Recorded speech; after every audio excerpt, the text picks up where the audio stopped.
Hi, I'm Braden Wozniak, and for my final project, I'm doing the Maori people of New Zealand because they have a similar history to that of the Indigenous people of North America. And one day I hope to visit New Zealand, and I'd like to know a little bit more about their history and their cultural practices. The New Zealand Indigenous people are the Maori. They originated from eastern Polynesia, but they migrated to New Zealand in waves of Haka. Seemed to be a planned mass migration between 1300 and 1350, which in oral Maori traditions also described ancestors arriving in large numbers of waka, the canoes, along the islands to the northeast, east of Australia, such as Hawaii and Samoa. The name of the Maori actually means normal or ordinary or natural, compared to their deities or spirits, which they named Waiura. Um, in the early history of the Maori, there was little to no contact from other countries. The Maori lived relatively in peace.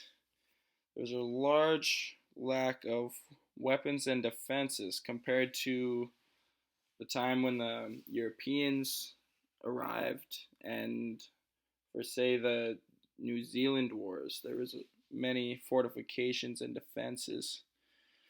So it seems to be a lack of intertribal warfare during this time. They seem to live in peace.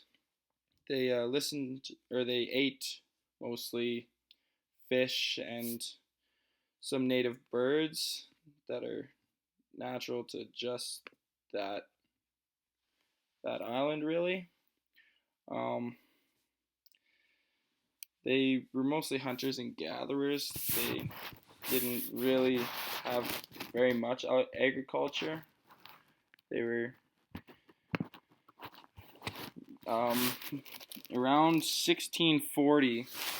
Europeans contacted or arrived in New Zealand. Abel Tasman, who discovered uh, Tasman, the Tasman Sea in Tasmania, arrived in 1642, and right from the start there was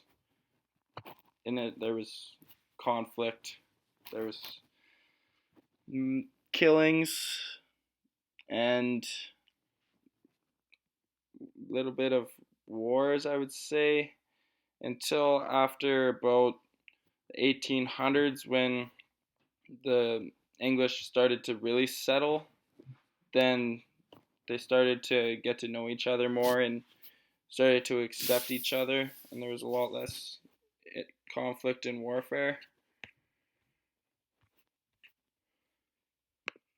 The Treaty of Waitangi was eventually signed by the English and the Maori because there was too many British inhabitants, and the death of the natural food of the Maori was largely a reason for this. Their way of life was vanishing, which is very similar to the indigenous people of North America, where they seemed to be forced into signing this treaty because they had no other option, because the food was running out and they had to be accepted in British society and live with them to reap the benefits and be able to survive, which was all in the British's plan, really, from the start. So the Maori was given the rights of British subjects, but was given the rights to guaranteed property.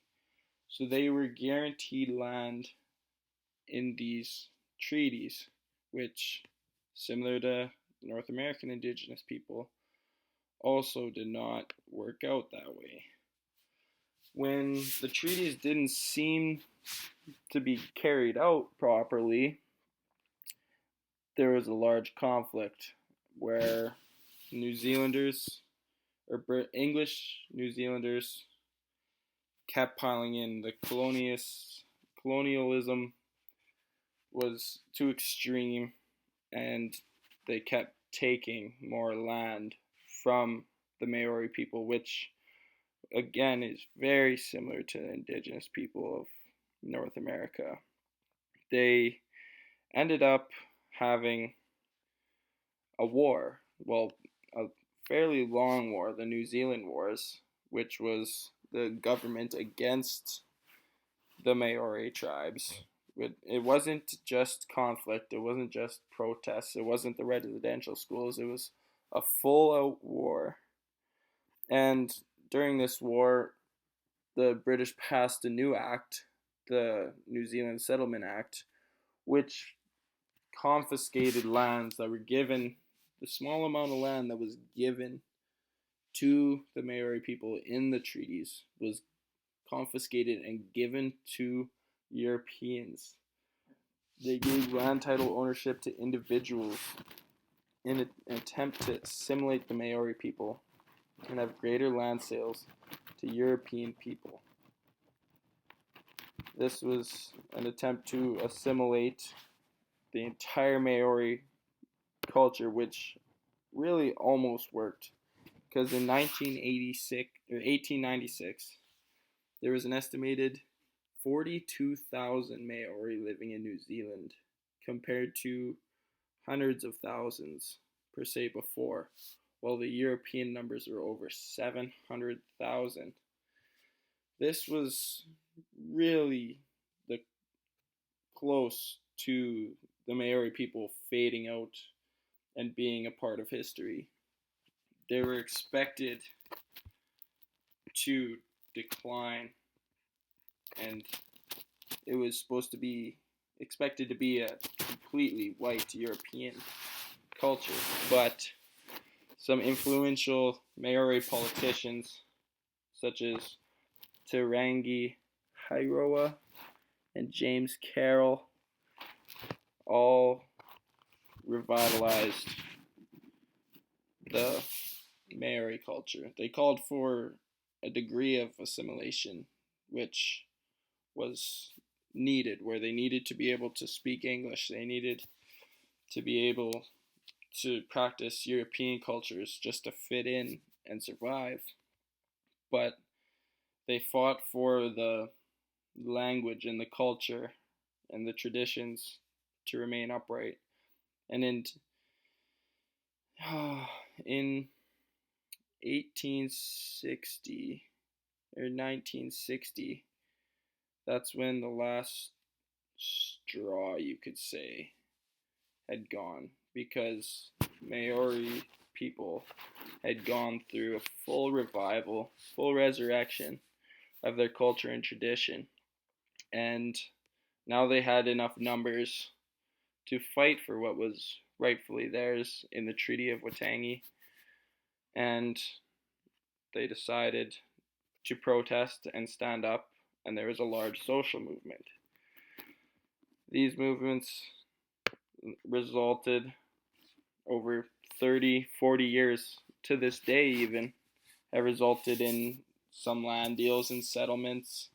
Settlements as in they get a few privileges that were not necessarily given to them in the Treaty of Waitangi, but are deserved in restitution, as they did not receive what was rightfully theirs in the first place.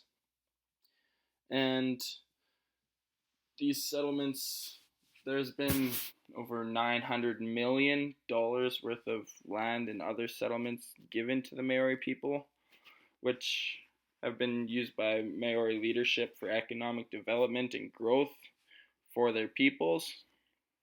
But other than that, there are still a lot of socioeconomic issues to this day, as they still feel the repercussions of European colonialism and the attempted assimilation. And they have not received restitution or compensation for the thievery of their land. And there are some scary stats to the poverty and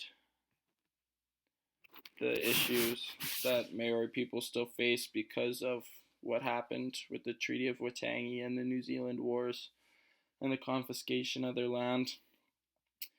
To this day, there are about 600,000 people identified of being Maori, which is about 15% of the New Zealand population. And they represent 50% of the people in prison to this day. They also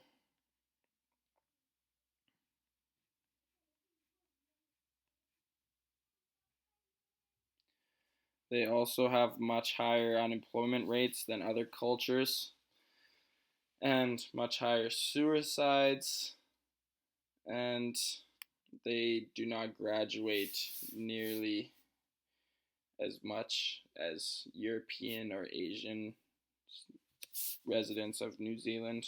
They are under half of Maori school graduates finish with qualifications higher than level 1. They also have lower life expectancies. They do not go to doctors as much, so they do not receive early treatment and intervention on some diseases. They really do not have the same way of life as a European or a white person in New Zealand, which again is very similar to the Indigenous people of North America, as there has been some attempt to give back to the First Nation people of North America, and that it causes a racial divide or ethnic divide, as many white people think that the First Nations and many white people in New Zealand think that the Maori are given a lot of free stuff and they're getting freebies and they're getting handouts, but the Maori see it as they have not received nearly enough for what has happened to them in the past, and what they have been given is just not sufficient for all the pain and suffering they were put through from the Europeans and the lies that were told and the treaty that was not upheld. So, other than that, the Maori are still a strong, proud people. They're proud of their culture. There are many cultural practices. The Haka dance is one of their favorite performing arts. It's really quite famous for New Zealand. Other than that, rugby, they've performed the haka, and there are television channels in New Zealand that have only Maori language to try and support the Maori language and culture and keep it from fading away and dying, because it's really a beautiful culture. That's all for my final term project. Hope you enjoyed.